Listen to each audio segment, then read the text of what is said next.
What is up, you guys? Welcome back to my channel. Thank you so much for being here with me today. If you are new here, please make sure you go ahead and slap that like button for me because it supports the channel. Also, make sure you guys subscribe, hit that notification bell, because as you know, I don't have a post schedule on both channels. My content building channel, the brand channel, coaching channel, and my variety channel, I only post when I feel cute. So if you want to be here when I post a video, you gotta hit that notification bell so that you are here when I post a video. Today, I have a very special guest, a friend, a wife, a mother, a singer, a songwriter, a legend who was birthed by legend. And then she continued to continue that process and birth another legend. We are here with Bianca. How are you, Bianca? That was quite the intro. Oh my gosh, I need to take you on a road with me. You know that I have been a fan for life. You already know that. Yeah. Like way back. These people don't realize when you say for life, like we mean like middle school. Way back. To give everyone like a vision, a frame here, I think I was in 6th grade when I was introduced to you through Winslow Theater Drama Club, and you were playing the lead role of Once Upon a Mattress. Winifred. And, yes, and that was incredible for me. You were like, I remember you being like somewhat like a Disney princess to me, like so talented and so smart, so beautiful, but then so nice. And then that's always, but like just made me love you like past like all these years, because I'm like, she's all these things, but she's so nice too. Like I have always loved you too. And what's really funny is when we did do plays, people would always ask my mom, is Nigel your son also? Like people always thought you were my brother for some reason.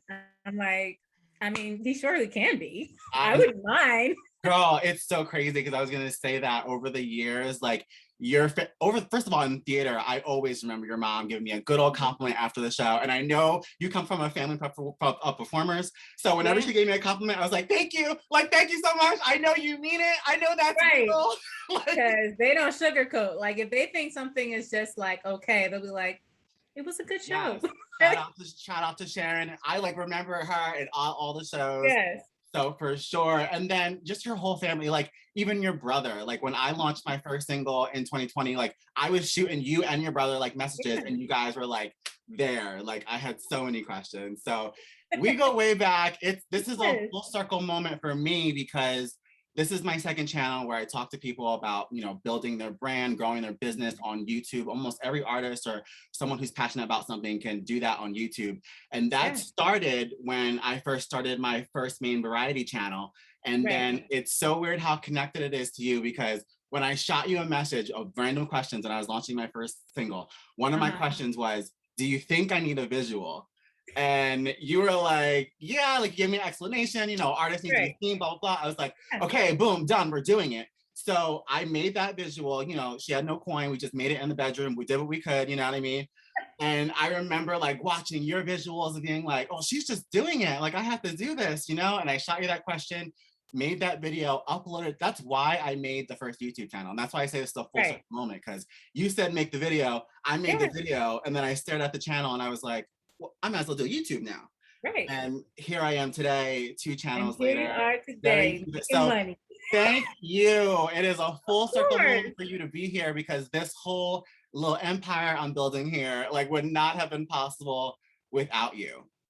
Seriously. It's so weird that the way that you or people can impact others and they don't even know it. Like I never would have known that I had anything to do with all this great stuff you're doing now. Like that. And then music in general, like before the channel even launched and the video was made, just you have to understand, like yes, today everyone's popping out music in their basements doing what they could do, but when you started, no one else was doing that. You know, sometimes I get mad about that. Like sometimes I'm very upset about, like, I started performing professionally at 4 years old in Atlantic City. Like that's when my career started. If social media existed then, I would have been viral so early. Like, I feel like when social media and the internet and everything started changing was right as I was trying to navigate the music industry, but everything started shifting. It's like, it's not CDs anymore. It's now streaming. It's like, how do I, you know, capitalize on this internet thing? But it was like, That's frustrating for me because I did so many cool things that in social media just doesn't. Yeah, No. I feel the same. I was told to be on the platform for Right. years, and I kind of just like rolled my eyes, like, yeah, that's not for me, you know. And Right. now people are like living very fancy off it or whatnot. I'm Yes. like, should have started 10 years ago. I know. And like when I was getting like brand endorsement deals and stuff, influencers wasn't even a thing. Like I didn't even realize how much I could have charged back then for what I was doing. Yes. I'm like, oh my gosh, I missed out on so much money. Yeah. I mean, I have to say though, I think part of your charm of not only your personality, but your music too, is that you started at that time where you weren't starting to build, you weren't trying to build an Instagram and a brand and get sponsors. That's not why you were doing music. Whereas that's a huge way people want to start YouTube, they start music. People want to be an influencer, they start music. People are using music to get into other doors, whereas you actually started music. It's a vehicle now to get somewhere else instead of it being the career. Whereas you started music because of your love for music. Right. And and it's strange for me because I actually feel like, do I have to use music as a vehicle now to like do other things and make money in other places? Like by accident, it's kind of happening that way. And I feel kind of sad about it because that's never how I envisioned my career being. Like I wanted like the Janet Jackson, Beyonce version where it was like, this is music and anything else is second to the music. But music has really like, even as far as like the pennies you get paid for streaming, the money's in performing.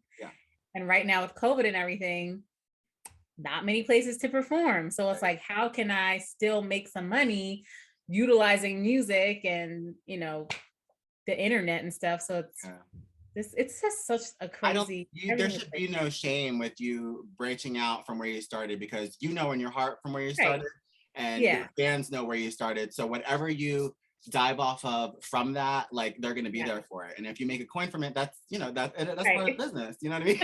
It's true. Music business. People often forget about the business part. Like, you have to be a brand these days. You have to. Yes, and literally that's exactly why you're here, because you were before we got on camera, you were excited about my growth. I'm excited about your growth because I literally watched you go from, you know, just musician to like social media sensation, like throughout giving birth, doing the wedding, the pandemic. You chose to be vulnerable and put that on YouTube and put your life and your personalities and relationships on TikTok and YouTube. And I'm here for it. I'm so here. I'm so proud of you. I'm glad you are, because it's scary. It is so scary. I know. Putting yourself out there that way, especially with the whole like pregnancy during a pandemic and not knowing how that was going to affect me as an artist. And what does this mean? Like, I literally had people come in my DMs and be like, oh, you know, your career is over. Like, oh, it was fun while it lasted. Like multiple people came in my DM saying that. They're like, so now what are you going to do now that music's done? And I was like, what do you mean? I'm not done doing music. Well, they're like, well, you had a baby, so you know how that goes. I said, oh. We don't give those people the time of day, first of all. And I actually have that on my list of questions, is I was going to actually touch upon the fact that you rebranded your Instagram recently because of this fact, because you felt like your previous following was maybe full of some, you know, boys just trying to watch the gram. And there's a lot of guys who could care less about the music when it comes to being a female musician, I'll say, you know what I mean? And you clocked that. You said, I'm starting fresh. And I said, okay. Don't have time for y'all. Right. I said, blue follow. Okay, I support that, because I understand as a business person, as a content creator, you want that engagement. And I love that you saw that and you immediately were like, you know what I mean? Not only for personal reasons did you do that, but I love that you made that decision for business reasons too. Can you tell me a little bit more about when you made that decision? So when I made the decision, I actually was talking to, her name is Tina Meeks, and she gives like Instagram audits for people. And I was like, I just feel like where I'm at in my life is not resonating with my following. Like it's not, and what's happening is because it's not resonating with my following, Instagram is pushing it down to the point that like I would post something on my story and 10 people would see it. Mind you, I have 40,000 followers and only 10 people would see it, I was like, this is a problem. Like, what's happening here? You gotta fix it. Yeah. So I had a conversation with her and she did my Instagram audience. She was like, at this point, it just seems like 70% of your following are males. And if you look at the posts that they're interacting with, it has nothing to do with your music, has nothing to do with your family. They like how you look. And I have always been sensitive to that people don't see, I'm going to just say women. I don't want to speak for men. People don't see beautiful women, really. They see what they look like and they stop there. They don't care about what you have to say. They don't care about what you're offering. They don't care about what your business is. You're pretty and I'm gonna like it and I'm gonna try to flirt with you. That's it. Yeah. So I know I have so much more to offer. I know that I am trying to build, my Amazonian Nights showcase still, which is a platform that provides a safe space for women to perform. I'm doing my Amazonian Nights podcast where women artists can come on there and give advice to other young women coming up in the game. And I can't do that if these thirsty men are going to be upset because I'm married and got a child and I'm not trying to twerk for y'all no more. Not that I was trying to twerk for them, but I was twerking regularly and the twerking has diminished a smidge. Right. So I was like, how can I rectify this situation? And I was like, she advised that I start fresh. She was like, be consistent, be regular on that page, and try to attract people who belong in your tribe. Because I know who my audience is. Yeah, absolutely. But I wasn't reaching them. Yeah. And so I literally for like 2 weeks sat on that information she gave me. And I was like, can I start over? Like, can I do that? Is it too late for me to start over? Because now I feel like social media is so flooded with everybody who wants to do the social media thing. And I'm like, did I miss that train? What does this mean for me? Because when brands still want to contact me, they're interested in the Who is Bianca page, because that's the page with the numbers and Yeah. I'm like, but how can I get them to see that, like, I am more than just that? Yeah. So then I was like, I'm gonna just own my name and I'm gonna just start it and I'm gonna just run both for a while and see what I want to do. Like, I realized I didn't have to make a decision right away. Yeah. But I would never know if I didn't try. Yeah. And that's something I have always done in my career is I'm like, I'm gonna at least try. We'll at least go for it and see. Because I don't ever want to get to the end of my life and be like, what if I had did that? Like, yeah. Wow. Just try it. The worst thing that can happen is it doesn't work out and then now and you can figure out something else. Yeah. But the faster you fail, I forget who said that. Someone said fail fast. I might have been Will Smith. Don't quote me. It sounds like something he would say. Right. Yeah. Fail fast and fail often, because that just gets you quicker to where you're supposed to be. So I'm like, all right, let's try this. Let's see what happens. I love it. It's almost like you told me that without ever telling me that somehow. Right. Like, you know what I mean? Because like I said, me just seeing because you told me you didn't have a budget. I was like, so? Did I say that? That sounds, look at me with the excuses. I can't. Yeah. All the videos I have never had a budget. Not a single one. That was... I was watching them like crazy that week. I was getting so inspired. And it's so funny because my first video ended up being like very green screen. And that comes from... Look, I was gonna say, that comes from watching Come Closer. Come Closer! I was like, I don't have a set, but what about this green screen thing she's doing? A lot with green screen. You killed that video. I love that video. Thank you. Shout out to Kyle, who be directing my videos. Shout out. Shout out to Kyle for being supportive of not only his amazing sister, but his sister's crazy friend over here. Right. He's so sweet, and I'm so lucky to not only know you, but like I said, when I first launched that first single, I was so scared and I had so many questions and I was like looking for reasons to not do it. And I legit sent your brother my single, mind you. No, I know. Like, he was like, have you heard this song? And we listened to it together. And I was like, whoa. And I remember in my head, I was like, grown up. Yeah, I was like, I know it's a lot, but I was like, as long as you say it's okay, we're going for it. And I was so scared because here I am, like sending this whole man like this crazy song. Like you asked me, you're like, is he gonna be okay with? Because I valued his production skills and his opinion, but I was like, can he like separate the fact that this is the raunchiest song? Because not everybody can. Right. And I went there with the lyrics, and I continue to do that. That's just my way to express myself. But I love you guys for both always just like open arms with my questions. It's love forever here. It's love forever. Seriously. I'm obsessed. You know that. Fan for life.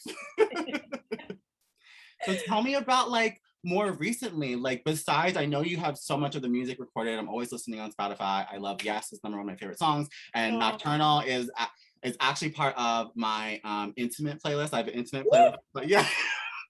So you're a part of that, girl. So yeah, you might be a part of my little Astro making. Listen, when it's time. Cut the lights off. And the video too. The videos for Nocturnal and Yes, like stay running in my head. I just that Yes was my wedding song that we danced to. Which I don't know, is that like narcissistic? No, I'm also all for Paul popping up in every video. I'm like, he might as well be like, he's beautiful. So let's just put that out. He's beautiful. So you might as well work. That's what I still am shooting. I'm in the process of shooting more videos. My plan is to have a video for each song off 1111, and the point is for him to be in each video because I wrote 1111 about him. So cute. Video, I was going through the videos today again, and it's so funny because I think the first time I saw Yes, I don't know when you did that, but I don't know if I knew Paul was the one then. Right. I knew. I don't know if you knew. I don't know. But I knew, but I wasn't really being public yet. Okay. I think when we did that, I had just stopped showing just the sneakers. Like when we would go out on dates, we would only show each other's shoes. We would never show who the person was. So cute.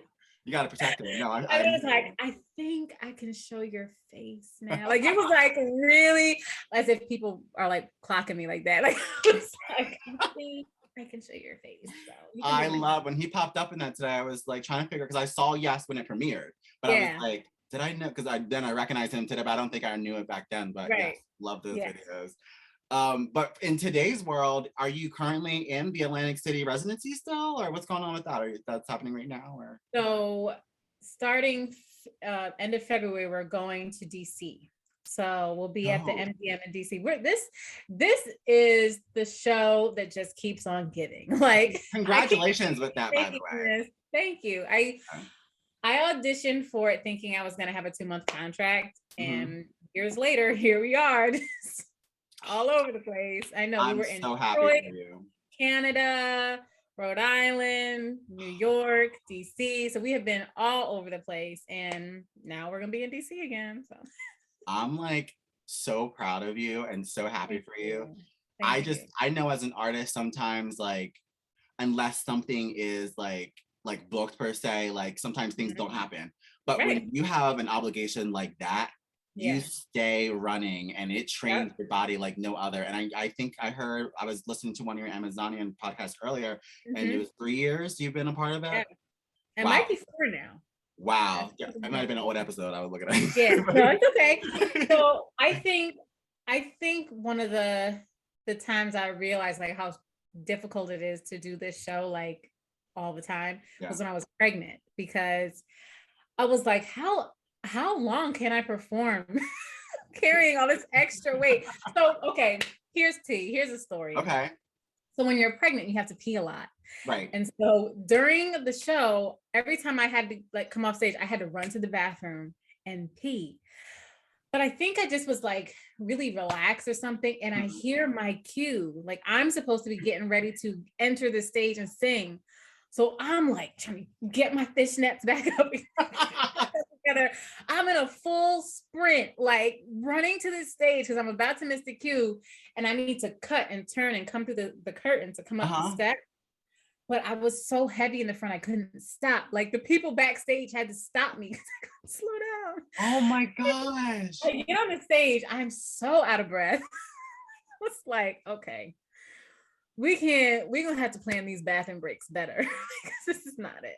Wait, like this is why I was so excited to talk to you, because all I know about your life is like through what you post, right? Yes. So what is the actual timeline of when you stopped working the show and then when you went back? Because social media wise, you were literally on stage, gave Yeah. birth, and then we're back on stage. Right. Like, which it kind of feels like that's how it was. So with pregnancy popping in the middle, which I right. love. I feel like, how many months pregnant was I?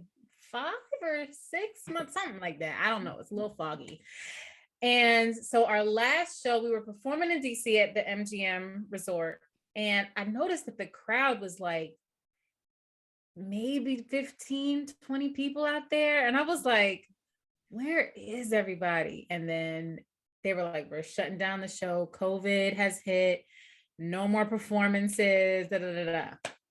So I'm like, okay, I'm okay, because I was getting tired of performing pregnant anyway. I'm sure. And knowing myself, I wasn't gonna stop. I was like, y'all gonna have to kick me up off this stage because I'm not giving my role to somebody. If I don't know that, I know that life so well. Yes, because if somebody come in serving better than I'm serving, I might not get this spot back. Right. So me and Ash are gonna be up on this stage as far as this dress will stretch. That was the plan. I love it. But then when everyone just couldn't perform no more, I was like, whoo, because I was getting tired. Oh my so gosh. That worked out my favor. It was like the Lord above said, Bianca, here's your maternity leave. You're not missing nothing. Right. Shut down. There's nothing that you feel like you need to push yourself to do. Yeah. Just rest. And then he said, let me add a cherry on top of your little maternity leave cake that independent contractors can get PUA and some money, some stimulus checks. Oh. So I was still getting paid through the pandemic as well. Good. So I was, and normally, you know, as a performer, there's no maternity leave or nothing like that. If you're not working, that's it. Right. So I was very grateful for them giving independent contractors unemployment and PUA and stimulus money and all that stuff to help us get through, because when you have a child, there's things to pay for. I'm sure. So that really works out in my favor. So I have Astro, boom, boom, boom, get married, boom, boom. And then I get an email from our producer saying, hey, the Hard Rock is willing to let us perform, provided that you wear a mask backstage. The audience has to wear a mask, and they're going to be at tables separated. We're the trial show to make sure that we can perform safely. So we have to make sure that like nobody gets sick. Okay, here we go. This is now like December of 2020. It's the very end of it. So I was able to really like have my baby, have my wedding, and then got right back to work. Like that's how I saw it. Yeah. Right. And that's what happened. Like, it's crazy the timing, how that worked out for me, that it allowed me enough time to figure out how to be a mom, to have my dream wedding that I always wanted to have. And I didn't have to like, you know, cancel anything or miss anything. Yeah. The timing of it was insane because of the pandemic. Yeah. But it also was a huge blessing for me. Like the way I could not have planned that better for myself. Yeah, the pandemic, and so it has blessed and hurt people as well. But I'm glad I was on the blessing side of it. That's around, so when it struck, that's around the time I launched the single on the channel. So I had that luck of everyone being home, which really aided in me growing so fast to the point where I'm able to do this full time now, is because of that like thrust into the community. So it's hard to say you're grateful for such a messy thing. Hard, but we are. Well, we have to take, I don't, you know, I'm learning. So I'm in therapy also, because I feel like mental health is everything. I feel like I need to stop being small about the things I'm grateful for. Like, just because we're grateful for it doesn't diminish anyone else's hardships or things that they've experienced in their life. It just adds more power to our own. And there's nothing wrong with that. Yeah. So we are allowed to be completely grateful and happy for the things that we received during that time. Right. Because we also suffered from things from that too. We're just choosing to look at the little positives that were left. And that there's nothing wrong with that, like you said. Exactly.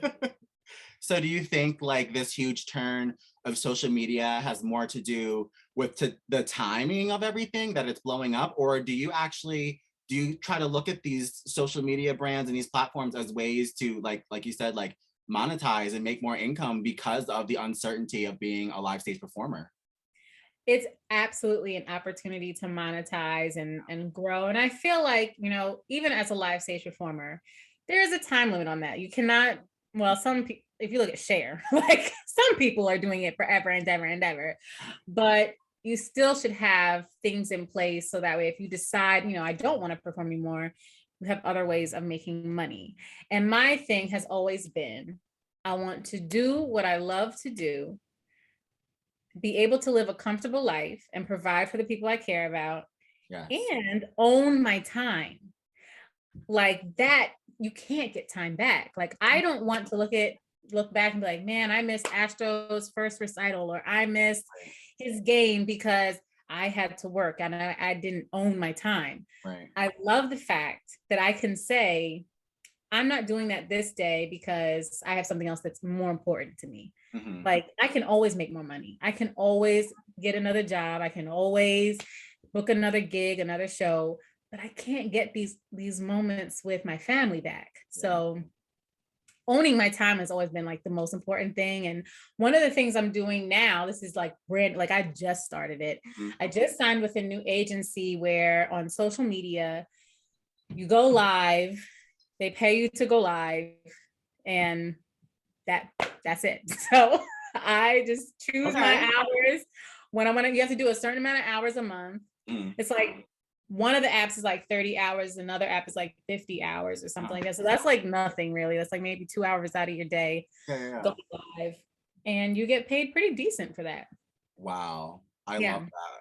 I'm on there singing my little heart out, like, and I got music, because everything needs to come back to the brand. Like, if you're gonna watch me on live, then click this link right here and go check out who it's. Yes. See, there's not much for me to. That's why I'm so happy to have you here, because you are just right on target with everything I already teach here, which is very much that we intercross. We do all that here. If you're on Twitch, talk about your YouTube and your music. If you are on Twitch playing video games, make sure you mention your YouTube channel and your music. That's right. You have to like cross promote. Is so important right now, and not feel like shameful about it. Like know that. Oh, I'm never shameful about it. I'm like, oh, if you liked how I sang that song, you would love my song Fire. Oh my gosh, let's play it right now.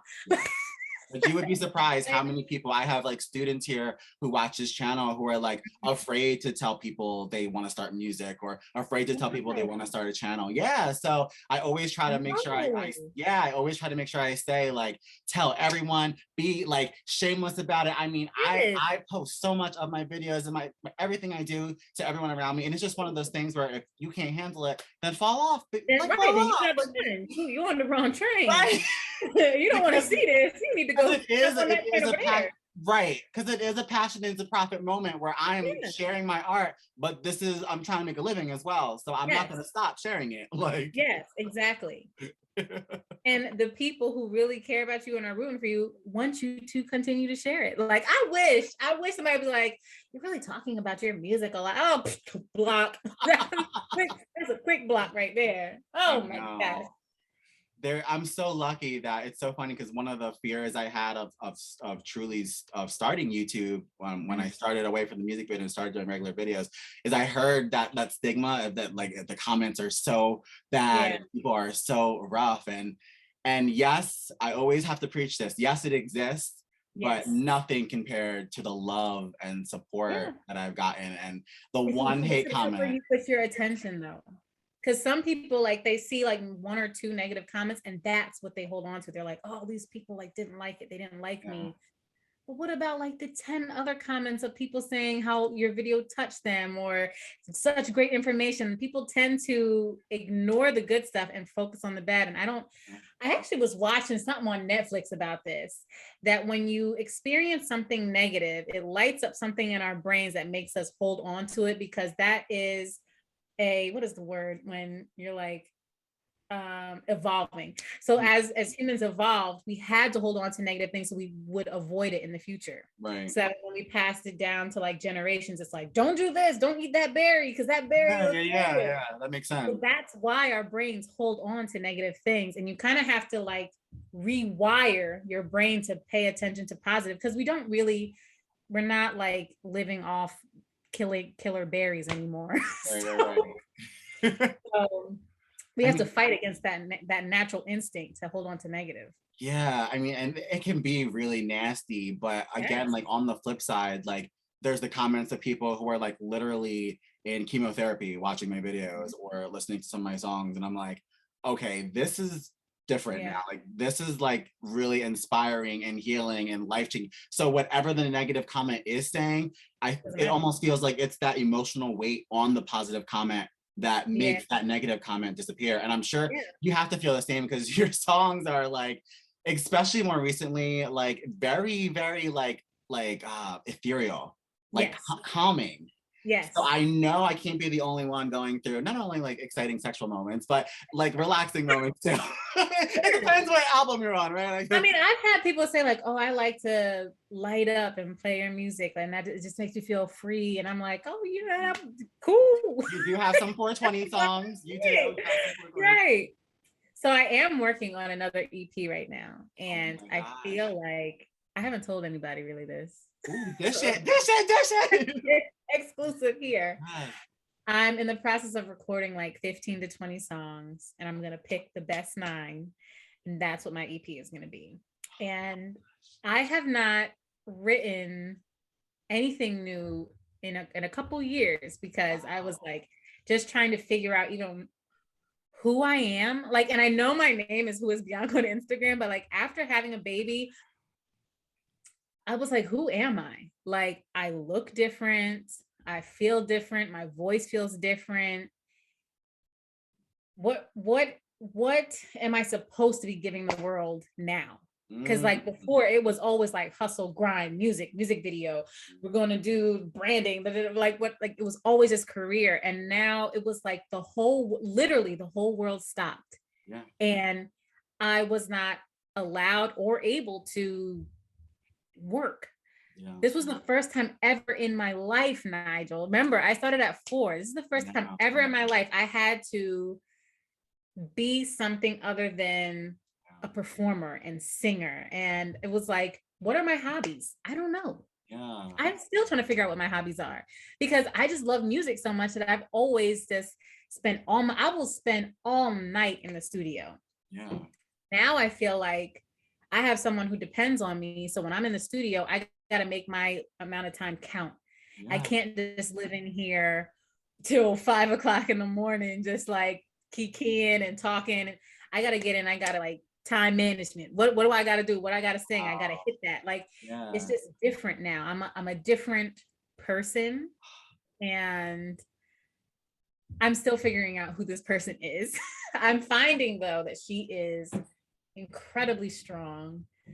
She is able to handle more than I ever thought I could. Like when they decided that they were going to do an emergency C-section, I thought I was going to die. Like I was laying there and I was like, this is it. This is where I go. And I had already told Paul, I was like, and I was laying on the table and I couldn't stop shaking and I couldn't keep my eyes open. And I was fighting to keep my eyes open. I was like, if I go to sleep, I'm not going to wake back up.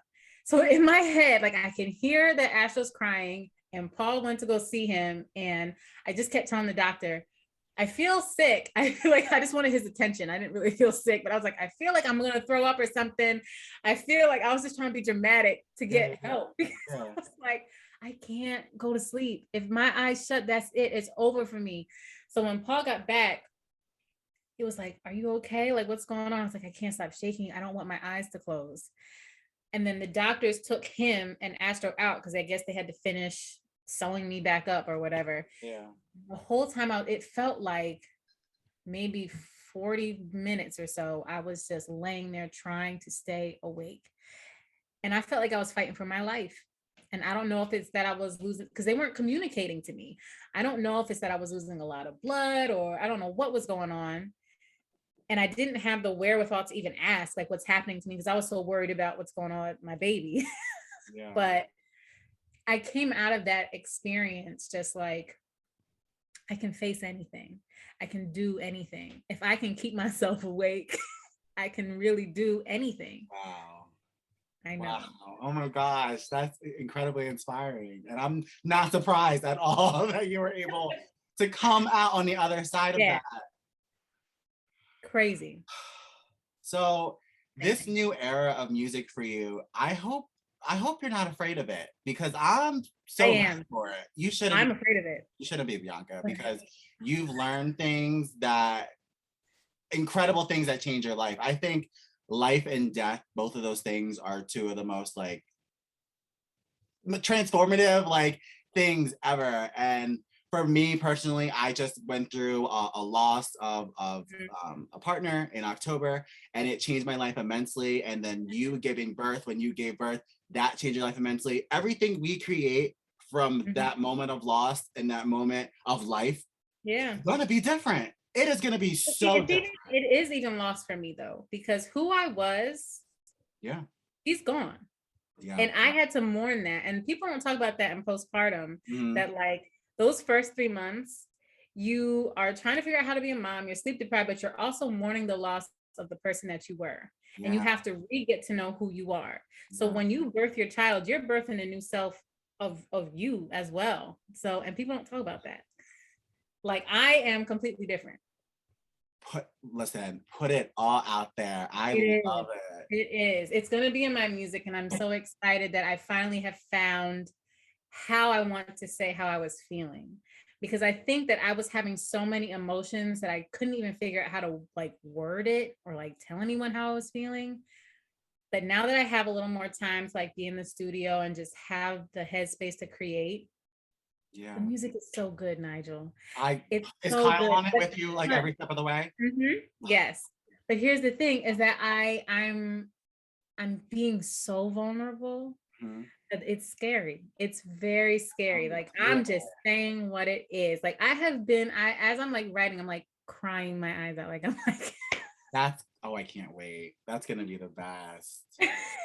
Oh my gosh. I'm so excited to hear that. That's awesome. Yeah, I'm excited about it. I mean, that really takes it to that next step, because it's almost like in so many ways, not to diminish any of the fun R&B, sexy or pop stuff that any of us do.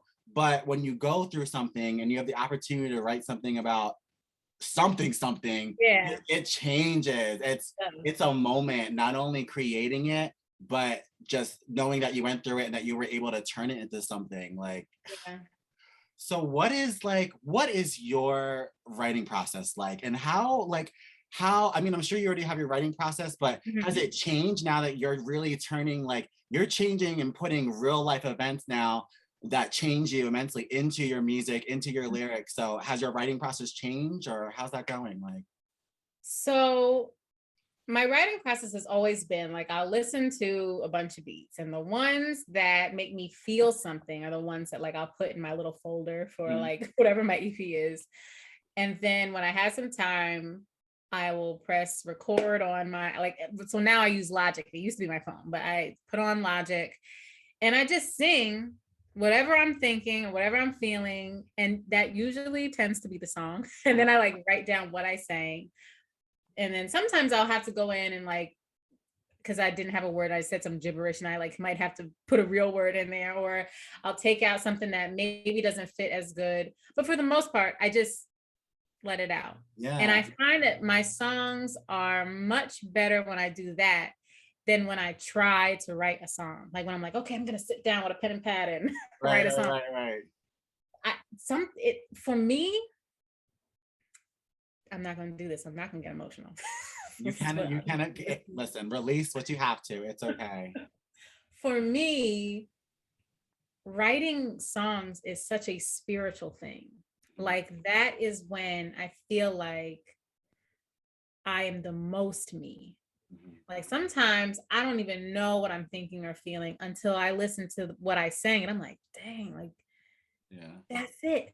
That's what's been going on back there. Like, and I don't even know until I just go to another place and I don't even feel like I wrote this song. Like, I feel like I'm listening to something that somebody else did. And even my brother will be like, he says that to me. He's like, you don't even talk like this.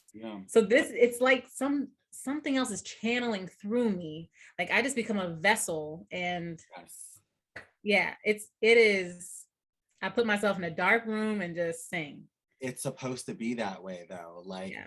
those emotions, those things that you went through, it's Mm-hmm. this really strange thing that music, out of all the things in the world, music is one of the only things that can translate extreme love, extreme pain, extreme And confusion. no matter what language you speak, it's Yes. a feeling, which is Yeah. crazy. So that's what you're going through. You're being, like you said, you're that vessel from Yeah. taking some of the most strongest human emotions and Mm-hmm. putting it out into an electronic digital form. Like Right. you're the middle person for that. So that's gonna, yeah, that's a lot. Like Yeah, it is a lot. you're It allowed is. to feel everything you're feeling. You are. It is so intense. And I think that's why, like, the past couple of years, I haven't even tried to force it because I had a lot going on. I had a lot. And I was like, I just can't even write. So the fact that I'm at a place where I can again, I'm like twerking in my seat because I'm starting to recognize me. Yeah.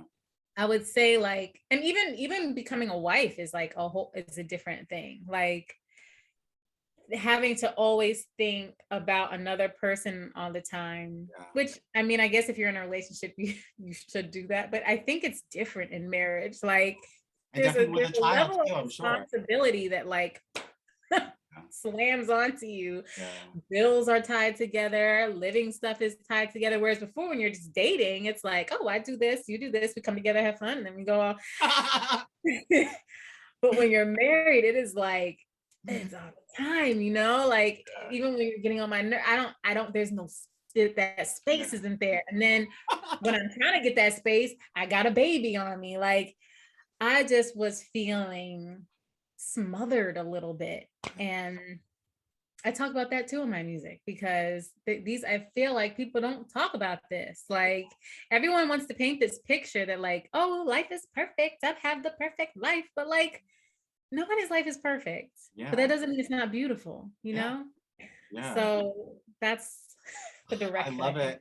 I love it. And I love that even while it was happening, I watched some Pregnant and Poppin' recently. And it was one of those beautiful things where like, I love the fact that like, I love you as a person and as a human. And like, it's not just the music I love. Like I'm sitting there watching Pregnant and Poppin', learning about postpartum as if I'm gonna go through it.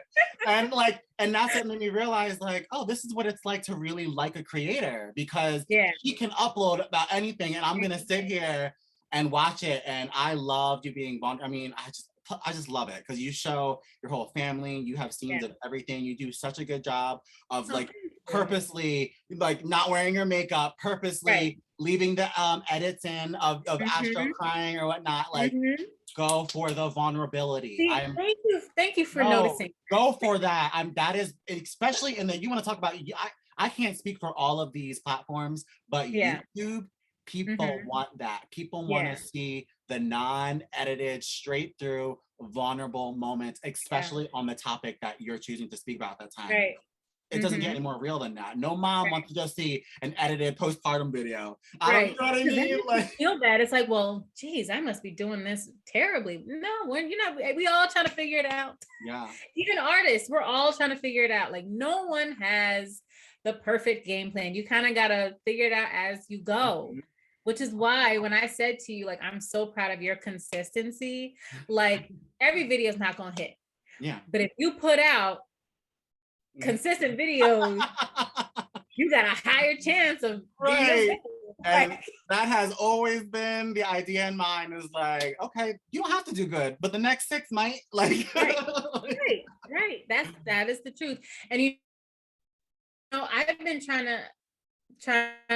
to embody that with my music as well, that like I have to let go of this perfection thing. And I realized that prior to social media and internet and everything being so accessible like 24/7, where you could have like a pre-planned rollout and you have everything is like planned to a T. Now it's more like it's better to just put out more and just have things in people's faces consistently. They know if they come check you out, there is something new there for them, rather than here's my perfect project that took me 3 years to do, and then I'll be gone for another 3 years. Like, People will move on from that. Yeah. So I'm trying to get into that, just create a whole bunch. Like on Sundays, I do my batch content. Like I just create a whole bunch of stuff. Batch content, yeah. See? Yeah. And then that way I have stuff to put out because like you said, we're not cute all the time. So when we cute, we gotta capitalize. We gotta switch up the outfits and do what we do. Right.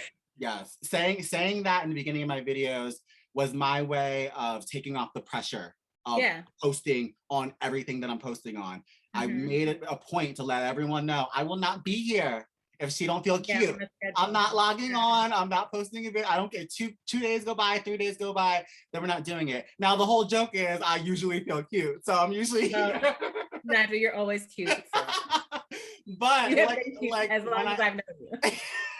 Thank you. But it keeps me in a safe zone because when I do need that day, they know like I'm just not there because I'm not feeling it. So, but I was gonna tell you, for you and your music, it's hard to say which way to go because you were in such a beautiful situation, one of the most unique, amazing, and epic, legendary situations I've ever heard of in my life, coming from the family that you come from, having the support of your family, and then also the support of your husband, and most importantly, Kyle. So it's like crazy because you have the opportunity to slowly do whatever you want because you have Kyle, but you also have the opportunity to shove something out every month because you have Kyle. Yeah, so true. I can only imagine the like, you know, how you go back and forth to that in your head, because a lot of people don't have, like, I guess what I'm saying is that luxury to take their time with a producer, whereas you have it, you know what I mean? So it's up to you if you want to take that time to drag out something. Or... He is like, it's time to get in the studio. Like he's like, he has a whole plan for me, and he is like, he's on this about getting the singles out. I would love to hear it. I would love to hear his whole plan for you. Like, so the plan is in action. Okay, I know that. I am back in the studio. He said, "Here's some beats. Chop chop." I love it. So is your life like literally him just sending you beats, like, and you're just like, what do I want today? Like, in the beginning, I stole beats from him. Like, he was in. So this is how linguistics was made. He was in college, and when he would come home on the weekends, he would like make some beats and he would go. When he left, I would sneak in his room and I'd be like, and I would steal it. And then I would record to it and email it to him so he would know I already made a song to this, so you can no longer use it. He's like, how you gonna tell me I can't use my own beat? But the song would be so fire that he was like, all right, you can have it. So I was like, oh, so that's how it works. If I make a fire song, he'll let me keep it. So that's what I would do, is I would just go and steal the beats that I wanted to try and make fire songs to. And so now he has really, he has so many beats that there's no way I can get through them all. So now he just has to send them to me because I don't have time to sort through. I have always wanted to be a fly on the wall in his production space and just watch you guys like work. Like that alone, like you could like content idea, like I will watch an hour of you guys producing. Just like, I mean, I don't know, I can't speak. Actually, we have footage of it. We just never did anything. I can't speak for all of your followers, but I will sit there and watch you guys, you know, tweet. I need more followers like you, Nigel. That's what I need. And that's why I started my new page, because I need y'all. So hashtag, you know, that music production, hashtag independent artist, independent singer, like those are all the things that I look for, and the people that I look for to come talk to, is because that community is so small, and like we need to be having these conversations and talking, because without these conversations like created and being uploaded, people who are thinking about being the next Bianca won't even do it without hearing everything you just said. You know what I mean? Like, and I have so much knowledge and experience to share. I was gonna say, we're at that age, girl, where we got to give back. Like, I am like really, really ready to. It's just about, I just want to make sure, you know what, I'm not gonna do that. I'm just gonna put it out there, and it's gonna reach who it needs to reach. I'm gonna be consistent like you. And I'm not gonna make excuses like, but no one's gonna see it. Someone might see it. So You see me trying to catch myself. I'm trying to do better. I'm trying to be better. It's hard. It really is. It is. I don't ever want you to lose that perfectionist side of you, like, Yeah. because what you have already put out, it stays out there forever, and the fans are watching it forever. So at this point, it's almost like, thank God you put the time and pressure and creation into the singles and videos you have, because they're on repeat over here. So it's not, you know what I mean? Like, it's a good thing. So know that your art does last forever, and it is worth putting in some perfectionist time. But yes, there is that moment where you have to let it go. Yeah. No, I'm working on it. I was shooting some stuff today. Like, I have at least 4 or 5 different videos that I need to upload to my YouTube. Like, even us being in St. Thomas, like I vlogged that whole trip, like what it was like flying with a 1-year-old and during a pandemic, and that whole, whew, and it took me months to edit, just because like it's hard for me to get like hours at a time to just like hunker down and handle it. There's always somebody who needs me. No. So Bianca, like, to get around that, like, your videos are well edited and so much fun to watch, but you also have you are beautiful, and everything you say is amazing. So know that all you have to really do, turn on that camera, make the title, you know, what I went through today. Like, there are little topics that you can hit, like little mini vlogs you can hit, and those are all videos that can still be monetized, still have a purpose. They're still coach right now. Where's my phone? Let me take some notes. You know what? Only because, like, I see that for you. I see the perfectionist in you being like, okay, well, I'm gonna wait to do this video because it's not edited right, or I'll get it up when it's edited. But at the end of the day, like, boom, put up your camera, like, the title being "The Things I Hate About Diapers." And it could just be, you know what I mean? Like, I don't know what's going on in mom world, but if there's something hated about diapers, you know what I mean? Like, it's those little things that, like, moms are searching for. And what I tell a lot of creators, both friends and clients here on the channel or whatnot, is that YouTube is the #2 search platform in the world. It is. So your videos, your pregnant and popping videos, and you talking about postpartum, and you going on there with Paul and talking about communication and being vulnerable and opening up about all the differences of a relationship after birth, that's stuff that moms are searching for. Like, there are moms pulling their hair out trying to figure out how to communicate with their man after they give birth to a child, and your video is there to help. So that's like stuff like that, like, to remember. And it doesn't have to be always that, like, long drawn out, like, type of video where it's a whole thing. It can be like those little spurts of questions that moms might have that you can. And, you know, I always feel like YouTube is such a long form platform that I'm like, I at least have to have like 10 minutes, but it doesn't have to. But I say that to myself all the time. I'm always like, and I have to have intercuts, and I have to have like all these things. So, but that's me doing the most. Yeah, you don't have. So a lot of that kind of comes from the stereotype of, if you're monetized on YouTube, when you have a video that's over 8 minutes, you have the opportunity to put in more than 2 ads.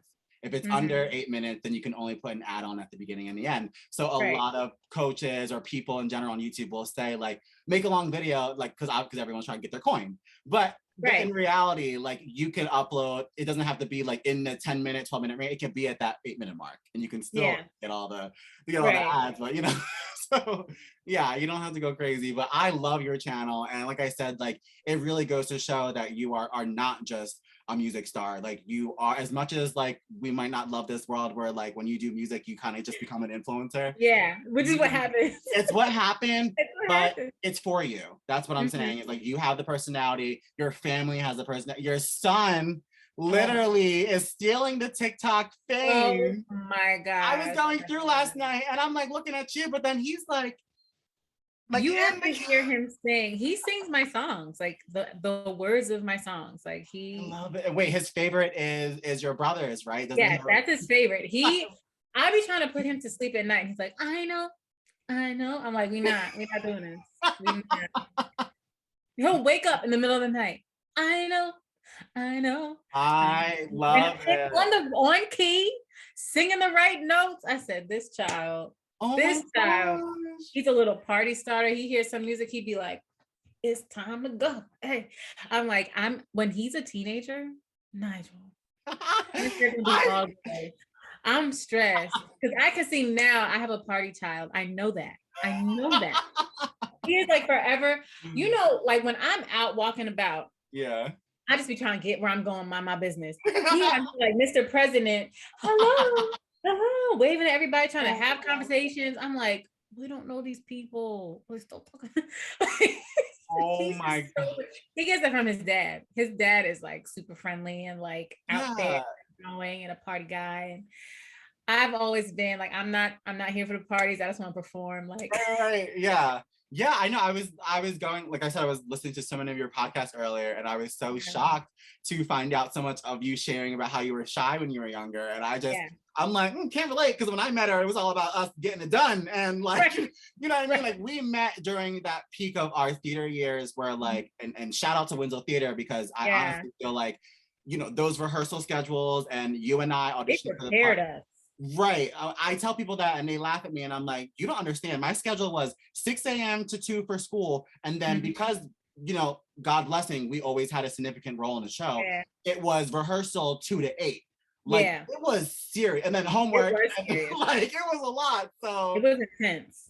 I always attribute so much of who I am to those years, but me too. But yeah, when I met you, we were fighting out for lead roles and shows. Yeah. So when I found out you were shy when you were little, I literally wrote that down as I need to hear that full story of when you ran off the stage, because I can't believe that. There's been multiple times of that. Like it's crazy. Not just a one-time thing. I know. Like, so I remember specifically, I was at Bally's Beach Bar, and I knew I was singing background that day, but my uncle was like, and now we're going to hear a song from Bianca. And they started playing, I think it was a Rihanna song. I think it was Umbrella or something like that. One of her older songs. And I walked up to the microphone and I looked at my mom and I just put the mic down and ran away. I just ran onto the beach. I just ran. And how old were you? How old was that? How old were you for this? What year did Umbrella come out? What was I, like 16 or something like that? Really? I was older. So this was past you playing in Once Upon a Mattress then, and The Witch and Into the Woods. This is remember at Winslow in high school, I didn't join the choir till my junior year. Because you were half cheerleader, weren't you? Half cheerleader. I was full cheerleader freshman, sophomore year. Then I became half cheerleader junior year, and then I was just like theater senior year. And Mr. Doe was always like hunting me down. He was like, why are you not doing the plays and singing? Like, that's what you're great at that. And I was like, I just can't, Mr. Doe, I just can't. And I would like run away. Did you ever feel like it was like role depending? Like, were you ever like, if I get a certain part, then I'll do this instead of like athletics, or no? I always really, really, really, really, really wanted to be in the plays. I just was scared.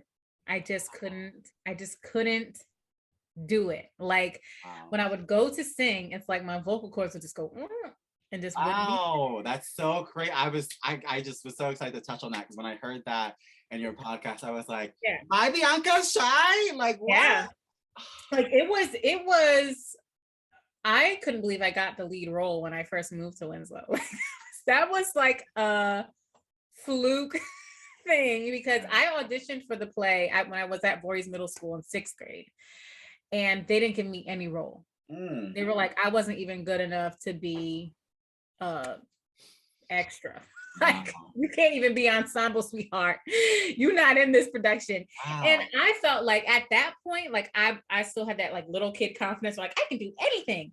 But that shut me down so much that like I was like, maybe I can't do this. So then when I moved to Winslow, I was like, this is a fresh start. So I'm going to try. No one knows me here. So, I'm gonna be that girl, is what you said. I was like, I am gonna do this. And so I auditioned, and then I got the lead role, and I was like, maybe I can do this. Oh my God. And then that summer I did Into the Woods. And everyone was telling me, you know, you probably will get a role in this, but you're not going to get the witch, because they already knew who that was supposed to go to. And the big thing in theater, there's that pre-casting thing. Right. And I was like, but I really want to be the witch. Like, I think I could do a really good job. And then I got the role of the witch. And I felt like The energy was a little weird to me because I was still kind of new in Winslow, and the theater kids there had all like grown up together. So here I come taking the, you know, pre-planned spot. Wow, yeah. And the energy was very weird. At that time, I was also in cheerleading camp. So my mom was driving me from Boston, I think, back to Winslow like every day. Wow. Because I was doing cheerleading camp and then going, and the cheerleaders were mad at me because I was always missing like the nighttime expedition because I was heading back to rehearsal, and rehearsal was mad at me because I was always getting there late. And it reached a point where like I went to sing and like my voice just wasn't there. And I was like, maybe I can't do this. Like, maybe I'm not cut out. Cause I was like, I feel like in a way, this is kind of like tour practice, like driving back and forth, like hitting the road. And after that, I decided I wasn't going to sing in high school. I was like, I don't think that I can do this. And I'm just gonna try and be normal. Wow, so interesting. So I know for sure Doheny was in the cast at for Into the Woods show, probably asking you if you were going to be doing. He was. I remember my 8th grade when I had when I did Susical in 8th grade. He like as soon as I got off the stage, he was right there, like choir 9th grade. You taking choir, like asking me if I was going to take the course. He was following me to my classes in high school. Like, so what's the problem? And thank God he did, right? Because as soon as I did it from 9th to 12th, so he had me. He had me locked in as soon as he found me in middle school. So, oh my gosh, so grateful. I know. And he was like, you said you were gonna do it, and I was like, I know, but like I really was, and I think I did tell him I was just scared. And one of the things he wrote in my yearbook, my senior year, was that he was so proud of me that I faced my fears and that I have, you know, stepped into who I was always supposed to be. He was like, you know, when I saw you being Winifred, I knew that you were supposed to be doing this, and you finally faced your fears your junior year and joined. And it really is. So like now that my life is singing, it's so ridiculous that like I just didn't, and you know, I also didn't think you guys were gonna like me too, because of the whole like the way that the energy was weird during that summer theater Into the Woods thing. I was like, maybe I just like don't fit in. Yeah, we were we were kids too, and you know, so many people so backing up to just your thought about when you auditioned for The Witch, and you were talking about that energy of roles being preconceived. That's so important, because that was a huge beginning for probably both of us in kind of like fighting for what you want. Like, imagine walking into an audition for a show, wanting a role, and then immediately being told in a line like, oh, Betty's got that. So should I leave? You know what I mean? I remember countless times in high school, it was like, I would audition for a role and I was, you know, I'm standing up there against all the lead men, and it's all seniors, and I'm the junior, and they would be like, oh, well, you're not gonna get it because you're a junior. I'd be like, okay, but I'm gonna try. So like, you can either watch or like, I have kept that mentality. I've kept that mentality like my whole life of like, okay, like someone can say like that's not for you, but I'm gonna try it anyway. Like, and then you know what's even sillier is whenever I did try, I did get a leading role. So same. That was the same outcome for me. Like, people were confidence. Like, why did I shrink? I don't know. I don't know why I did that. That's how it worked for me. I learned for myself. Like, I stood up for myself. I did it anyway. And then I was walking away with parts. So it was almost like, oh, it really don't matter what they say. It really don't. Like, I had no idea. Like, I was just acting confident in the line. I didn't actually think I would walk. I feel like you always had like the most confidence though. Like, always. Like, you walked in a room and it was like, oh, Nigel's in the building. Nigel's here, y'all. Nigel's here. Oh my gosh, that's so, you know, yes and no. It's so weird because there's definitely a different type of confidence as a 30-year-old grown ass individual. The confidence I had when I was 16, 17, very surface level, very superficial, very much my bronzer, my teeth whitener, and how long I stayed in the tanning booth. That is where my confidence lied. Whereas now I can honestly say, like, my beauty is so much deeper in my body than anything on the outside. Like, I love the way I think, I love the way I create, I love the way I feel. I'm so proud of how my mind and my heart has developed and how I've learned to share it. None of these qualities existed in the girl you saw walking in, owning the room. So yes, they did. Yes, they did. You might not have been aware of it. I was aware of it though. Because that's part of what made you so beautiful. Like, it was always there. I appreciate that. Yeah, it's been a journey of just kind of like matching up, you know, the outer layer of beauty and just actually becoming something. Yeah. Legacy. You know, as you get older, all of this, it becomes so much less about the monetization, the money, the views, and I say this all the time. It becomes more about the impact. What you say, how you make people feel, and what you leave behind. Like, this is all digital information and content. So at one point, we won't be here and it will. So you might as well say, you might as well say what's on your mind, because you can't take it with you. So why not teach the next generation? And that's been the whole point of all these conversations and everything that I've done, every reaction video, every vlog is I have something come to my mind and I'm like, could get hit by a bus tomorrow. Might as well get it out now. Like, you know, like whether it's a song or a video, get it out. Like, let's go. Like, that is scary though. Like, what if something happens and you don't get your stuff out? Like, no one would ever know. Like, that's why you have to be comfortable with what's already out. And be proud of the legacy you've already built, which you have. So, you know, all you can ever do is build on that. And the longer we're here, God willing, it's so beautiful that we get more and more days and more and more years to build on that legacy. But you're in a good area. I can let you know that if God forbid you were to be taken off this earth, you have a beautiful legacy. But obviously it's so weird because your career, I was thinking about this earlier, I was rewatching some of your content. For some reason, every year and every time I see you and every time I see you post something, it always still feels like the beginning for you. It never, and you've been in this game for a while. A long time. That's what's great. And when you post something, it always feels like, oh, this is great. This is the start of, There's like this fresh feeling. I'm always just getting started, it feels like. But I love that, like your sound and the moment, it's always such a shift from like where we were with the last EP or where we were with the last video. It's always like, okay, like we're starting fresh, like where is Bianca now? And now we're about to see like this new era. A whole other thing. So a whole new level of freshness, which just makes it like all the more special because you've been through some things and now we get to hear about it through art. So I'm excited for that. Oh my gosh. My cheeks hurt from smiling so much. I know, mine too. And we did hit that hour point. And what did I tell you how fast it would go, right? I know. So especially because we haven't talked in so long. It's like we're really like actually catching up also.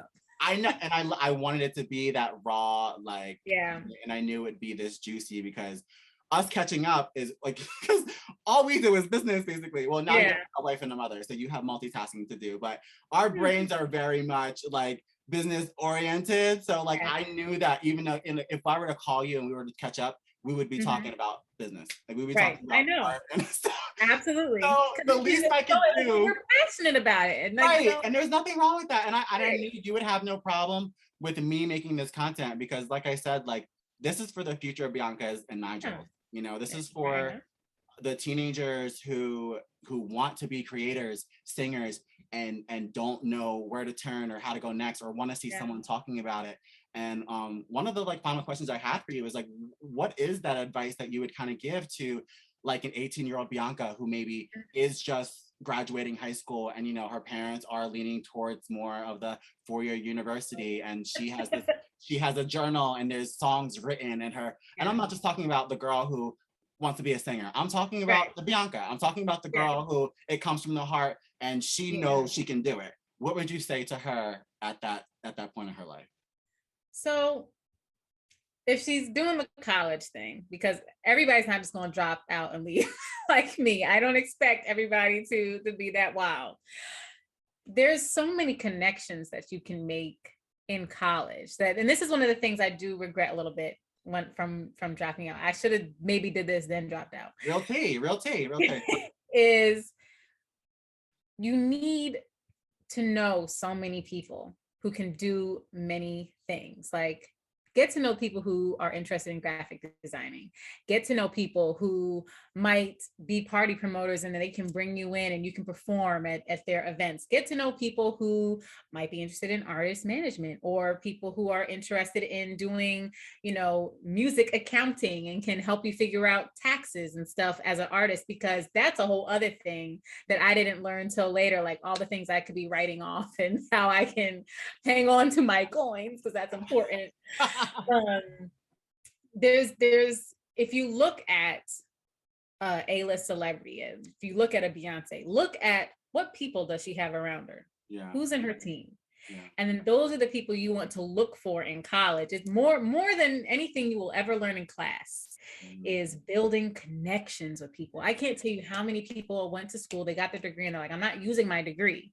But what they are using is their connections with people. Who do I know that can help me take this step into this direction? Yeah. That's what I think college should be used for that 18-year-old Bianca. Build your connections that way. Okay. And then after that, after you do all connection circle. Yeah. After you build your connection circle, you have to believe in yourself forever. It's not going to be like, oh, I take this leap of faith and then everything's going to be beautiful and my dreams are going to come true. It might not work that way. It might be you take a leap of faith, something works out, but you hit an obstacle, now you fall down. You're going to have to believe in yourself again to try. Yeah. And you might stumble for 5 years and you still have to believe in yourself that this time could be the time. And you only really fail when you decide that you're done. Yep. No one else can tell you you're done. It doesn't matter how old you are. It doesn't matter where you are in your life. You can be on a street corner with nothing, but you still have your talent. You still have yourself. You can sing yourself up off that corner if you believe in yourself. Preach, girl. I'm here. So it's just and it's kind of like what you said, that every time I do something, it's like, oh, she's starting. Yeah, and that really is me. Just, I still believe in myself. I'm gonna try again. Let's see what happens this time. And I've been in this industry a really long time. And even now, like the past couple of years when I wasn't writing, I was asking myself, I was like, am I done? Like, I was like, have I lost the belief in myself? Like, that was a very serious question that I was having with Kyle. I was like, what else could I do with my life? Like, that's what I was asking him. Yeah. And he was like, you're talking crazy. Like, you just need a minute. Yeah. I'm just gonna keep making the beats. You just go relax. Right. No, that's really what he said to me. And I was like, but Kyle, like, I don't know if I have it anymore. I don't know if I have that special thing anymore. And I'm so glad that he did not let me. And this is why it's important to have the team around you. You need somebody who, when you're feeling down, will remind you, like, you're having a moment. Yeah. But then you're gonna have to get back up on that horse. Yeah. Because we're allowed to have moments. We're allowed to sit in our little dark cloud for a minute. Absolutely, yeah. But to give up forever is never an option. That's not a choice. No, it's not. And I'm grateful that I've always had like I said, like you and Kyle are like, y'all are like siblings in my head and in my head, like, you know what I mean? Like, I'll just never forget when I had all those questions and I was like, I literally don't know who to ask. And I was just like, these are like the only people I trust. Like this industry is like no joke. And here I am like, full of snakes. Yeah. And I'm like, and then to top it off, like, I'm so different. My music's so raunchy. I was like, who's gonna take me seriously enough to like actually listen to this and give me an opinion? And I was like, oh, I immediately thought of you guys. So I love it. Full circle moment, because you being on this channel right now and also being the person who sparked that interest for me to be an independent artist and start writing music and start making beats. I mean, I became someone I never thought I would be. And it's one of those things where you have to see it to know that it's possible. And you were the first person I saw to do these things. And you did not only just do it, you've done it all so effortlessly. And it's the same thing with like your beauty and like your sexuality. Like you have like this like aura to your videos and your voice and your body that it's like effortlessly sexy. Like, and that's what I always, whereas I'm like more over the top and like in your face sexy. I appreciate your ability to just be like effortlessly sexy. You know, does that make sense? Thank you. Yeah. I do it very subtly. Yeah, but you know how I am, and Yeah. somehow still what you do is enough for me, like to live. You know what I mean? Like, Yeah. I was watching the just a small example. I was watching the Yes video earlier, and when she stopped the car and she says, like, I said no, she didn't stop the car and give him something. I did. I mean, if you're gonna stop a car like that, you better come correct afterwards. It's like little things like that where you're just like, you just, it's like an aura, like I said, like it's not something that's pushed, it's not something that's planned, it's just, you know how to own it. And that's, I've always loved that about everything you do. But oh my gosh, this has been freaking amazing. I literally still have tons of questions, but we have reached an hour and I don't want to like keep going and keep anyone. You might need a part two. Right, no, we seriously will. I do have one little question. I'll throw one more in there. Just I really want to know. Okay. Only because like I said, I'm so impressed with your family and their support of you, and I'm so excited that you were able to create your own amazing family. Also, it's just like this, like legends making legends, like I said in the beginning of this. Where do you stand with Astro wanting to be a performer or wanting to be an artist, like that being your child? You know what I mean? Because I know you and your mom, you know, your mom's always been there for you. But I don't know if you gave her much of a choice. Like, so I don't know. Right. So you know kind of like, this is what I'm doing. So where would you stand as a mother with that? So first I'm gonna say, no matter what he decides to do, okay, well, as long as it's not like bad stuff, whatever he decides to do, I will fully support him. I'm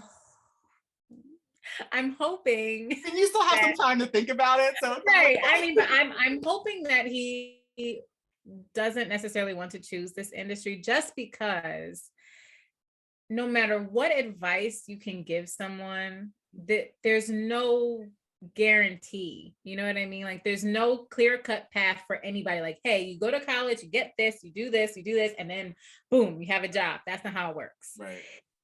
And I know that it's a heartbreak industry. I know you hear so many no's. I know it tests your faith. I know it tests who you are as a person. And just like knowing that, like knowing how many times I would have to pick him back up, which I'm willing to do, but I don't want to watch him have to go through that. Right. But if you see his heart is in it the way yours is, you almost, oh my gosh, I'm gonna end up being stage mom 50,000. He's half athleticism, right? So he might just go that direction. I mean, he's fantastic at basketball and baseball, and he's fast. Like but even sports though, like to get to the two choices are kind of rough. Like, so, but you know what I'm kind of leaning on a little bit? I named him Astro Moon, and I'm like, what if he falls in love with space and wants to be a scientist? Like, wouldn't that be something? Like to like find a planet or something somewhere. I mean, I don't really want to be an astronaut. Let's stay on Earth with mommy. A little far, it's a little far. Right. But if you want to look through a telescope and find a new planet they can name after you, then great. It's almost like, most importantly, like you're looking for like whatever obviously is like you're looking for that financial freedom. We all are, like, let's just be real. But at the same time, we want to live out our passions and not go to a 9-to-5 and feel miserable. So I think like you being who you are as an artist, you kind of you want that for him. Like whether it's music or not, just pick something you're passionate about, but also let it be something you can like survive off of. Then here's the thing, if you're gonna pick something that you love, you gotta work at it no matter what it is. I don't care what it is. I'm gonna hold you to it. You gotta work. And people can look at this right now and be like, oh no, she's gonna be that kind of mom. But I would tell my child the same. Oh, you want to be an athlete? I want to see you in the yard every day. Right. I want to see you working. That's what it takes. It really takes that kind of commitment. You can't go half on anything. I could see you having like a child and then being like, I want to be a singer, and you're like, okay, I want to see you write 6 songs a day. Like, like you show me you put in the work. Right. I'll pay for the vocal lessons. Do it. Right. I was just watching the Janet Jackson documentary too. Oh, I haven't seen it yet. It's on my list, girl. I'm ready to crawl up in bed. Are you doing a reaction video to it? So the thing with those videos, some things I will immediately like, I'll film while I watch it and upload. But there are certain things that I have to take for myself. And then we do what we call a review. So people get to see the reaction to everything. And a Janet Jackson documentary is one of those things where I'm gonna have to be a little one-on-one with Janet. So I can't wait. I can't wait. So good. Like even the never before seen footage before. Oh my gosh. Are you so like, or I know that kind of, as a, you know, when I'm writing music and in the process and in my feelings, when I'm not doing the actual art of writing a song or thinking about my own content, I'm constantly in revolving doors of YouTube documentaries and music videos. So for there to be a new one, I'm so excited because I've watched like all the old fan made ones on YouTube. And that goes for all the girls, like Janet, Gaga, Britney. Like I'll sit there and I keep them in rotation because I don't care who you are or what your music is like. I want to hear the story. I want to hear about how you got from you wanting to be there to you getting there. And those women have made it. So it's not gonna be about me being a fan, but I am a fan of Janet, obviously. It's educational for us. It's educational, right? So I'm more than excited. Like when I went to see Beyonce's Lemonade tour, right? That was a whole, I just ended up like on stage where she was by accident. I don't know how that happened. Anyway, that's another story. For me, everybody else was like enjoying the show. And I'm there like taking notes, like when the lights black out, where are the fans located? Who's bringing her a towel? How many towels is she using? Where is she keeping her water bottles? Like I was in a master class. I was like, if I'm gonna be this close to her, this is my time. This is my time. I mean, I know that's another story for another time, but wait, you were at the tour or you were at the show?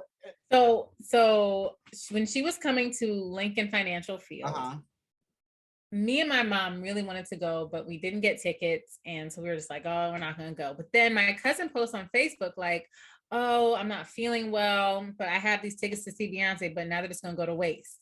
So I texted her, I'm like, hey, can we get the tickets? She was like, yeah, no problem. Here, you're going to need my ID though, because it has to be with my name, which I thought was weird, but I look enough like her that it worked. And they end up like taking us, not like where everyone else was going, like to where the seating and wherever I guess people stand, they bring us backstage. So now I'm backstage, like I'm looking at all Beyonce's costumes. I'm walking past her dancers. I'm like, is your mom with you? Yes. And I'm looking at her like, what is happening? Like, where are they taking us? I want to see Sharon find Tina and make things happen. Like that's what I want to see. They would be such good friends. They would be such good friends. All it takes is one, I'm telling you, one introduction. Like they are on that same level of like, I got my baby. Like you know what I mean? So then as they're taking us backstage, then we come through these big arena doors and they bring us up onto like the stage is there and we're on it. I'm literally in front of her band. Like her band, I could touch the drums if I wanted to. Like, and then Beyonce just comes walking by me. I said, "Whew." let me catch my breath. Why is this not, again, like this should be a full story time on your channel. The day I met Beyonce. I didn't think anybody would care.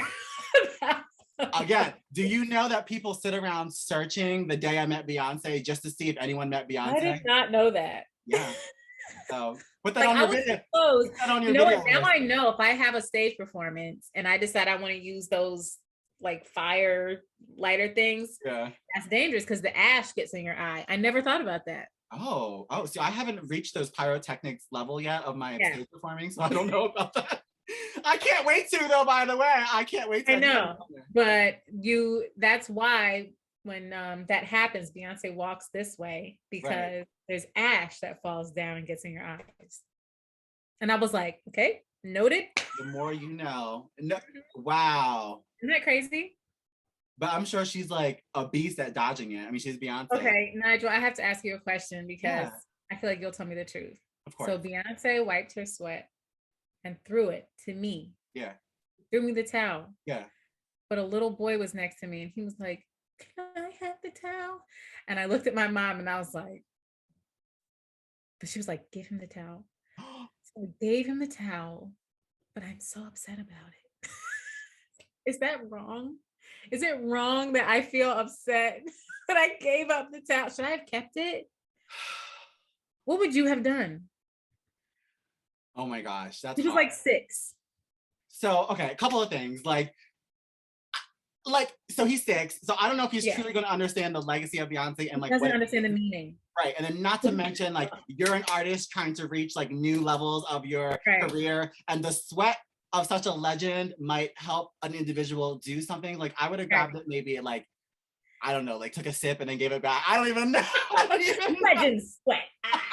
Yeah, I just like swing it out and then you can have the towel. I just wanted to like taste her real quick. Oh my gosh. I think that shows like levels to both you and your mother's personality. Honestly, at the end of the day, that was your Disney princess moment. Would I have had it? I'm not sure. Especially like, I don't know. That's a hard question.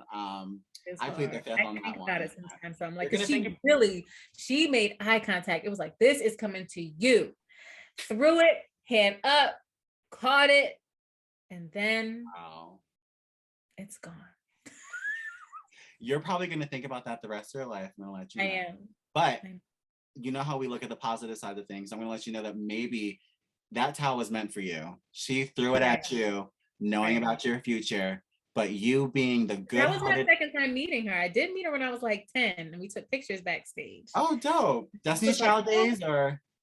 That was Destiny's Child days. And I was like, oh, like my dad's in the music business. And she was like, oh, I wish you luck. Like we had a little conversation. Yeah. They took a little Polaroid picture of us. I lost the picture. Great.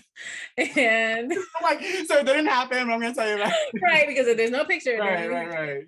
So I'm just thinking, I'm going to come across her again in life. And I'm going to say, you once threw a towel to me. May I have another? I think you will. It's so crazy how your sound fits in so much with what's going on right now. Mm-hmm. And I just love it. Like I could see you working with like what's the type of sound Beyonce's doing now. I could see with Chloe and Halle. Oh my gosh, I love Chloe and Halle. Yeah, oh my gosh, so many questions, but I was literally going to ask you like where do you stand like with, and I know we're going so long and I'm so sorry. No, it's okay. We're having a good time. This is me wrapping it up though.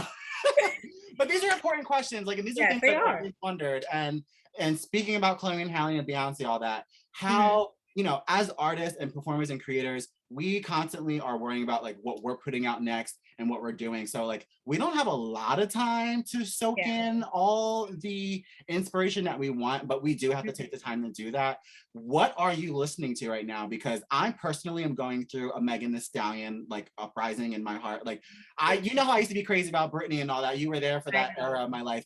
Yes. I'm like, I've canceled out Britney and I'll just watch everything Megan does. Like, not canceled. I would never in a billion years. If someone said, do you think you would ever hear Nigel say that? I would say no. That was the wrong choice of words. I just mean by like, I used to spend an abundance of time watching Britney documentaries, watching Britney music videos. Right. I still do. Like, that's still my girl. I can't believe I just said that. That is still my girl. I still watch. I'm glad we're rewinding here. Yeah, that's still my girl. But I have to keep it fresh. You know what I mean? And to me right now, Megan Thee Stallion is the freshest representative of, she's doing music and the education and getting the degree and just being positive with her body. Her brand partnerships that she's doing. She's a business. And that's what I mean. Like, this really is like, everything we talked about in this whole episode, like she is the epitome of. So that's who I'm looking at. What are you listening to right now? Like when you're not recording, what's in your, because I feel like Chloe and Halle is like in your iPod. Like, Chloe and Halle are in there. Victoria Monet is in there pretty heavily.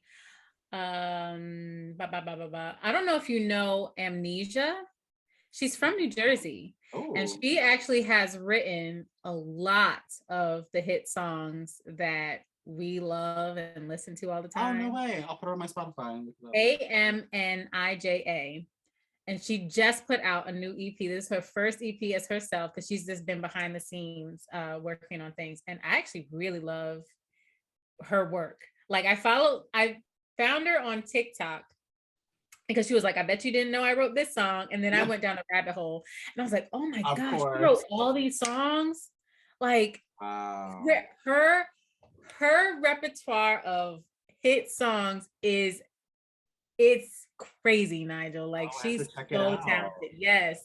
So Amnesia, I feel like I always have Beyonce on repeat just all the time. Like that's a constant. Yeah. If I have a live show coming up, I'm watching a Beyonce concert right before because you feel so connected with her after giving birth. yes. No, I'm so happy for you. Oh my That's goodness. the only yes. thing we have not in common anymore, me and Beyonce. But you know what? I'm not sure you want to have that in common because that's a beast.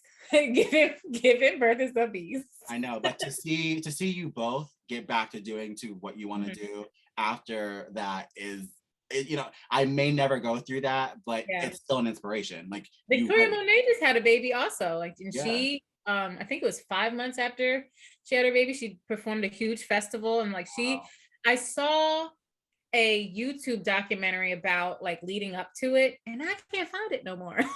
It was there and now it's gone. I take things off there all the time. Oh my God. But I mean, it was so inspiring what I did see. What else am I listening to? What's that girl's name? Not Megan Thee Stallion. Are you doing some Doja? Because oh yes, I do love Doja. I have to tell you, when I don't know how you're gonna feel about this, but when so Streets is one of my favorite songs in the world. And when I saw her, did you see the music video of Streets? When I saw her she was channeling the red silhouette from the TikTok trend. I had to do a double take, girl. I thought I literally thought like you popped out with a song. Like I literally was like, is this because the way she was moving, the way and not all her songs are like that, but Streets is very Bianca. Yes. And I had to really do a double take on not only the sound, but even her look in that video. I was like, oh my gosh, this is very Bianca. But that's my favorite song by hers. I live. And Doja as a performer, I love how each performance is so different. Yeah. Like she'll do the same song and it's a whole other, and you know, as a performer, the work that goes into for like costuming and rehearsing and arrangement. Oh my gosh. Like I'm impressed by that. Yes. And she is. I'm still trying to Mulatto. That's the rapper. Yeah. Doja though is what I like to call like that new age artist where like that's someone to keep an eye on and replicate because I always try to tell people. Normani too. Oh my God, Normani is life. Normani gives it. She gives it up. She gives it. So she comes from that world of the reality TV competitions. But I love Doja's story in that Doja did music for so long and didn't get the recognition she needed. And then it was that one TikTok trend that blew up her video. And that's why I tell people. The one that's about the cow, right? Actually, the Say So dance is what blew up for her first. See, I found her when she started saying. I heard the cow went first a little bit, and then she did Say So after, and then people. Because when the cow thing came out, I was like, this song is actually low key fire, but I think she's being funny. Like I didn't think she was serious. And then when everyone came out, it was like, oh, So all the more reason, and I don't have to coach you on this, but because we talked about it earlier, but that cross content is key because she had a song no one cared for and 20 little teenagers made up a dance and they shared it to their 20 friends and then they shared it to their 20 friends and then you have yourself a viral moment. And in the beauty of someone like Doja Cat, when you're actually a star and a performer, it's not just someone with a viral moment. She was able to you can follow up and follow that up, you know what, like and she really like that's rare what she did to be able to take that and really expand into the career that it is. Like but that's like beautiful because it's like not an insult to all of us working so hard. It's like she got her moment and she did like you and I would have no judgments on how she's handled her moment because she's killed it. So I love that we can like look up to her in that retrospect that like she took a moment and went off with it. Yes. So do we have what is it? I said there's a lot of people that I'm listening to right now. I didn't even realize. I know that's why I wrote that question down. I was like, who is she listening to? Because there's so much good music right now. Like legit. Yeah. I'm obsessed. Do we have like a roundabout date for your next project? No pressure or anything like that, but just for your fans and myself, just want, you know, like when Bianca's ready. Not there's no you could tell me 2026 and I'll put it on my calendar. Like I don't care. Like I have this arbitrary date in my mind of my birthday, which is March 9th, because I feel like it's a rebirth of me and who I am, right? But it's like, we're about to be in February and I have to record so many things. I know the tea. I'm an April birthday and I did a song release before on my birthday and like the pressure was like immense. I was like, I can't change my birthday. Like right. So I mean, in my mind, I feel like that's what I want to do. Yeah. We'll see if I can pull it off. If not, just know that you're allowed to create a birth date for your album or for your EP. You know what I mean? And there's nothing wrong with that because we definitely want the best version of what you right. I don't want to rush it and then it's not right. Yeah. So we'll see. Oh my gosh. Well, thank you so much for coming here, like sharing your knowledge, being vulnerable and open. I mean, talking about your personal struggles, your music. I hope honestly like this was somewhat therapeutic for you as well as the people listening, for anyone who's feeling uninspired or unmotivated. Bianca is someone I really care about, and her career and her as a person I really care about. So this was the most real it gets. And so I'm so excited that anyone who watched this is able to obtain like a conversation between friends, just trying to make it in the world. Like, period. Like, but and this is my first interview in years. So really? Yes. Thank you for like getting me back into talking. Of course. And I hope when you do release your future project, I would love to have you back and just kind of like this was such a great like getting you introduced, and now maybe you can return and we can just dive right into the sound and I could take it track by track with you. Like that would be so fun. I would love that. Yeah, we should dissect your art together, and because again, like learning and teaching, it's good press. And it's so funny because in my situation, you mentioned interviews. I'm an up and coming YouTuber / influencer, and I've had a couple of influencers, and I have no shame in saying, I've had a couple of interviews, and I've had no shame in saying that I DM'd and booked all of my interviews. Yeah. So like people need to realize like, you don't necessarily have to wait around for someone to come create this moment. You can ask someone to interview you. Or in my case, I literally decided to create a whole nother platform to bring, all I'm doing with you is what I hope someone would do with me. Right. Period. Right. So I thank you for coming on, bringing that vulnerability, sharing your life. I'm so excited for your future as a social media star, as a music star, and even an actress. Like I go above and beyond for my own dreams, but it's hard for me to not know what you can do and not for you too. So I do have of dreams and thoughts of you being on the big screen, being on a sitcom. I see you getting back into theater. I would love to see you in an acting, singing role again in something across like a Broadway circumstances, all that type of stuff. There's so many avenues for creators to show their art, and you're a triple threat. So I know that the future is absolutely endless for you. So I'm so excited. I'm so excited for I don't even know what you're gonna bring us, but those are just a couple of the things I expect. Like,